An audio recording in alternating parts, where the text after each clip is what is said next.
नमस्कार शेतकरी मित्रांनो, खरीप पीक विम्याच्या भरपाईचा आकडा आता तब्बल 1300 कोटी रुपयावर पोहोचला आहे।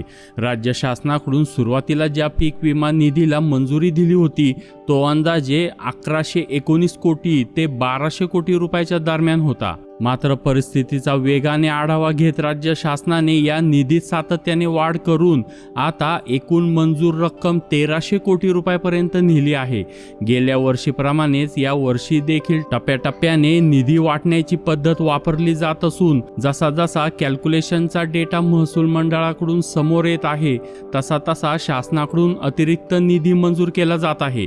शेतकरी मित्रांनो, खरीप हंगाम 2025 मध्ये सुरुवातीला निधी कमी असल्याने अनेक तालुके, जिल्हे आणि महसूल मंडळामध्ये पीक विमा दिसत नव्हता। कॅल्क्युलेशन मध्ये रक्कम दाखवली जात नव्हती, पण आता जसे जसे जिल्हानिहाय अपडेट मिळू लागले तसे वेगवेगळ्या पिकांसाठी स्वतंत्र निधी मंजूर करण्यात येऊ लागला आहे। सोयाबीन, मूग, उडीद, तूर, भात, कांदा यासह इतर पिकांसाठी सध्या सविस्तर रक्कम मंजूर करण्यात आलेली आहे। यातील सर्वात मोठी मंजुरी सोयाबीन पिकासाठीची, कारण सोयाबीनसाठी 1146 कोटी रुपये स्वतंत्रपणे मंजूर झालेले आहेत।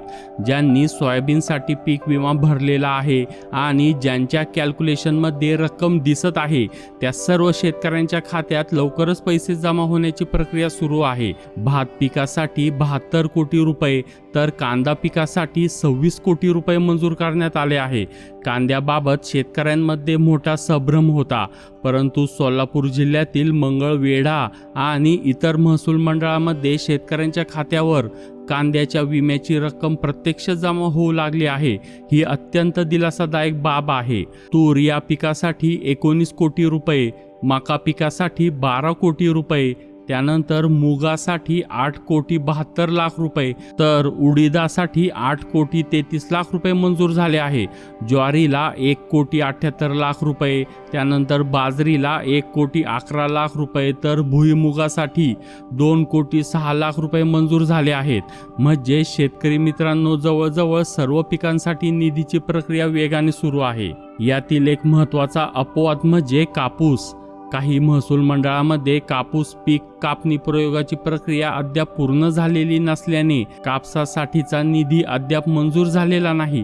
मात्र कापूस विमा मिळणार नाही असे नाही, जशी कॅल्क्युलेशनची रक्कम दाखवली जाईल तशी त्या शेतकऱ्यांना देखील विमा भरपाई मिळणार आहे। सध्या मंजूर झालेल्या पहिल्या टप्प्यातील 119 कोटी रुपयामध्ये वाढ होऊन आता आकडा 1300 कोटीवर पोहोचलेला आहे आणि पुढच्या आठवड्यात हा आकडा आणखी वाढू शकतो, कारण अनेक महसूल मंडळामध्ये अजूनही कॅल्क्युलेशन 0 दाखवत आहे। काही ठिकाणी तांत्रिक समस्या आहेत तर काही जिल्ह्यांमध्ये लोकप्रतिनिधींच्या माध्यमातून सक्रिय प्रयत्न सुरू आहेत। या सगळ्या प्रक्रिया पूर्ण झाल्यानंतर आणखी निधी मंजूर होण्याची शक्यता नक्कीच आहे। यातील सर्वात मोठा मुद्दा म्हणजे लातूर, बीड आणि धाराशिव जिल्ह्यांचा। या तिन्ही जिल्ह्यांमध्ये अजून पीक विमा मंजूर झालेला नाही, कारण या जिल्ह्यांसाठी पीक कापणी प्रयोगावर विमा कंपनीने काही आक्षेप नोंदविले आहेत। हा वाद मिटवण्याची प्रक्रिया सुरू आहे, परंतु राज्यस्तरीय अधिकाऱ्यांपैकी कृषी सचिव सध्या पश्चिम बंगाल निवडणुकांमध्ये व्यस्त असल्याने निर्णयात किंचित विलंब झाला आहे। तथापि हा अडथळा तात्पुरता आहे। कृषी सचिव परतल्यानंतर या तिन्ही जिल्ह्यांसाठी खास GR जारी होण्याची आणि निधी मंजुरीची प्रक्रिया सुरू होण्याची 100% शक्यता आहे। म्हणजे लातूर, बीड आणि धाराशिव हे कोणतेही जिल्हे वगळले गेलेले नाही। वाद मिटताच या तिन्ही जिल्ह्यांना देखील मोठी रक्कम मिळणार आहे। शेवटी सुरुवातीला मंजूर करण्यात आलेले 1119 कोटी रुपये कमी ठरत असल्याचे जाणवताच राज्य शासनाने तत्काळ अतिरिक्त निधी उपलब्ध करून देत सध्या एकूण मंजूर रक्कम 1300 कोटी रुपये केली आहे। आता टप्प्याटप्प्याने जसा निधी येईल तशी सर्व माहिती आपल्याला समोर येत जाणार आहे। शेतकरी मित्रांनो, पुढचे काही दिवस अत्यंत महत्त्वाचे असणार आहे।